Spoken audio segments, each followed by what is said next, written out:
Quad बैठक से पहले चीन ने अपनी एक और चाल चल दी है। चीन की संसद ने ब्रह्मपुत्र नदी पर बांध बनाने की योजना को मंजूरी दे दी है, जिसे लेकर भारत ने चिंता जताई है।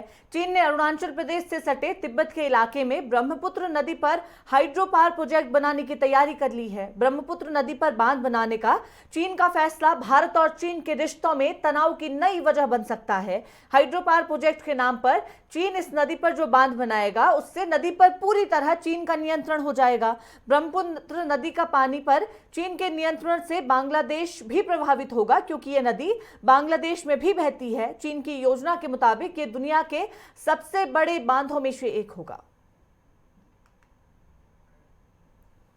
तो एक और जहां क्वाड बैठक को लेकर तैयारियां की जा रही हैं, उसी बीच चीन की ओर से एक और नई चाल चल दी गई है। जहां पहले ही भारत और चीन के बीच सीमा को लेकर विवाद जारी था, चीनी अधिकारी की ओर से भी बयान जारी कर कहा गया था कि दोनों ही देश अपने रिश्ते को बेहतर बनाने की कोशिश करें। लेकिन इसी बीच अब चीन ने एक नई चाल चल दी है। चीन की ओर से ब्रह्मपुत्र नदी पर बांध बनाने की योजना को मंजूरी दे दी गई है और चीन की ओर से तैयारियां ये की जा रही हैं कि ये दुनिया के सबसे बड़े बांधों में शामिल हो। वरिष्ठ पत्रकार अतुल सिंगर हमारे साथ इस खबर पर जुड़ गए हैं। बहुत स्वागत है सर आपका नेटवर्क 10 पर। ईशानी जी। अतुल जी, चीन की ओर से ब्रह्मपुत्र नदी पर बांध बनाने को लेकर मंजूरी दे दी गई है, तैयारियां ये की जा रही हैं कि दुनिया के सबसे बड़े बांध में ये शामिल हो। क्या कुछ प्रभाव भारत में इसका देखने को मिलेगा?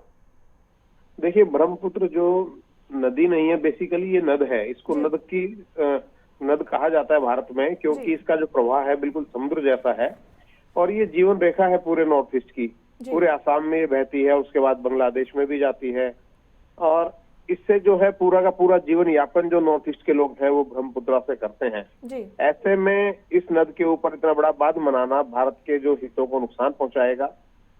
जो ये कहा जा रहा है, जो विशेषज्ञ बताते हैं कि इससे चीन का कब्जा हो जाएगा, इसके पानी पर चीन का नियंत्रण हो जाएगा, सूखा पड़ सकता है, भारत में पानी की किल्लत हो सकती है या कभी भी बाढ़ आ सकती है जब बांध से ज्यादा पानी छोड़ दिया जाएगा तो। इसलिए ऐसे मामले में भारत की आपत्ति के बावजूद चीन ने जो कदम उठाया है, ये भारत इससे नाराज है। भारत ने फिर आपत्ति जताई है और ये जो दो द्विपक्षीय रिश्ते हैं भारत और चीन के बीच में, उस पर कहीं ना कहीं इसको फिर से एक बार असर डालेगा। बार बार चीन ऐसे कदम उठाता है जिससे कि भारत को उकसाने वाले कदम आप कहा जा सकता है और जो संबंध है, संबंधों के अंदर खटास पैदा होती है। तो कुल मिलाकर भारत सरकार ने इस पर अपनी आपत्ति एक बार फिर जताई है और लगता ही है कि इस मामले को भारत जो है फिर इसको अंतर्राष्ट्रीय स्तर पर उठाएगा कि चीन जी अतुल जी, एक और कहा जा रहा है कि पानी की किल्लत हो सकती है इससे, लेकिन ये भी बात निकल कर सामने आई कि भारत की अर्थव्यवस्था को भी इससे असर देखने को मिल सकता है। उसे लेकर क्या कुछ कहेंगे? जी बिल्कुल, जैसे बताया कि पूरे पूर्वोत्तर का ये जो इसे जीवन रेखा कह सकते हैं ब्रह्मपुत्र नद को, और जो सारी अर्थव्यवस्था है इसी पर टिकी है, सारी सिंचाई व्यवस्था इस पर टिकी है, लोगों की जो जीवन जो पद्धति है, जो जीवन है, वो इसके ऊपर आधारित है। और ऐसे में जब नियंत्रण किसी दूसरे सरकार का, किसी दूसरे देश का हो जाएगा, अगर सूखा पड़ता है तो जो खेतों के अंदर सिंचाई है उस पर असर पड़ेगा और साथ में जो वहाँ पे पर्यटन है उस पर असर पड़ेगा। तो तमाम चीजें हैं। तो कुल मिलाकर भारत की अर्थव्यवस्था पर इससे चोट पड़ सकती है, चोट पहुंच सकती है और ऐसा कोई भी कदम उठाने से पहले चीन को कम से कम भारत सरकार के साथ बातचीत करनी चाहिए और उसको जो है विश्वास में लेना चाहिए था। जो एक तरफा कदम ये चीन की तरफ से उठाया गया है, इसको लेकर भारत ने नाराजगी जो है अपनी उसको प्रकट किया। ईशानी जी, अतुल जी, एक और क्वाड बैठक की शुरुआत आज से होने जा रही है, उसमें क्या प्रभाव इसका देखने को मिल सकता है? क्या भारत की ओर से ये मुद्दा वहां पर भी उठाने की संभावना है?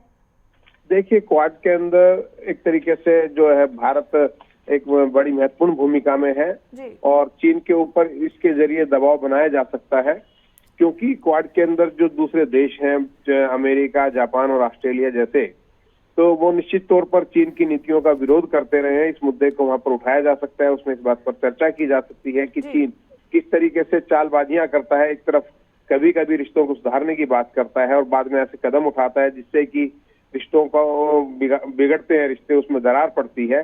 तो भारत क्वाड के जरिए भी जो है इस मुद्दे पर चीन पर दबाव बना सकता है। किशानी, चलिए, बहुत धन्यवाद अतुल जी हमारे साथ बातचीत करने के लिए। तो एक और चीन की ओर से लगातार रिश्तों को फिर बेहतर बनाने की बात कही जाती है, लेकिन इसी बीच कोई ना कोई नई चाल जरूर चीन की ओर से चल दी जाती है और इस बीच भी ब्रह्मपुत्र नदी पर डैम बनाने को लेकर बात चीन की ओर से कही गई है, जिसका खासा असर भारत में भी देखने को मिलेगा।